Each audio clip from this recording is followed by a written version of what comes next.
LeBron James was breaking a bone in his face this week, Jermaine O'Neal was breaking free of the NBA's legal system.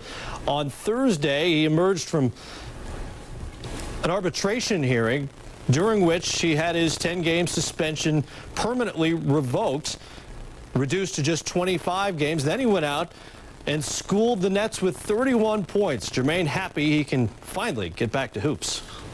It was a huge relief, coming into the arena. Even though I didn't feel really well health-wise, just knowing that this is finally over. It's no more real talk about it, and now we can stop putting this behind us and move forward. And like I said before, it was a very unfortunate incident, and I'm totally apologetic, to the fans and to people in general that had to see that and watch that.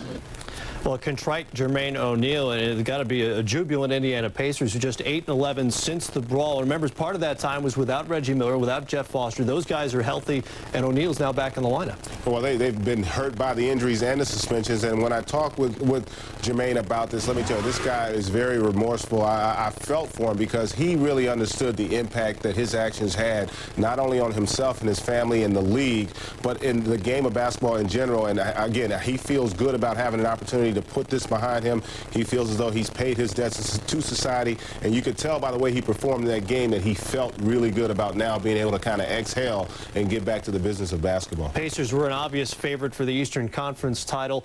With Jermaine O'Neal back in the lineup now, Stephen Jackson to come in about a month's time. How do you like their position now, even without Ron Artest? I think it's going to be difficult because I do think that the Miami Heat have really shown people now the kind of basketball team they're capable of being, and I think that Indiana would need to be at full strength to be able to go out and compete with them right now. However, I do like their team. They have a lot of great young players there, but I just think all the injuries may end up catching up to them in the long run. They're not going to have home court, I wouldn't imagine, and they still got to get back to a rhythm of how they're going to play. Then they're going to have to make the adjustment again once Stephen Jackson gets back, because remember, he wasn't a part of that nucleus a year ago, so he's still going to have to figure out to find his niche now that Ron Artest is not going to be playing. If you're going to win a championship of any sort, you got to overcome things. That could be injuries, could be suspensions, could be coaching changes. That's what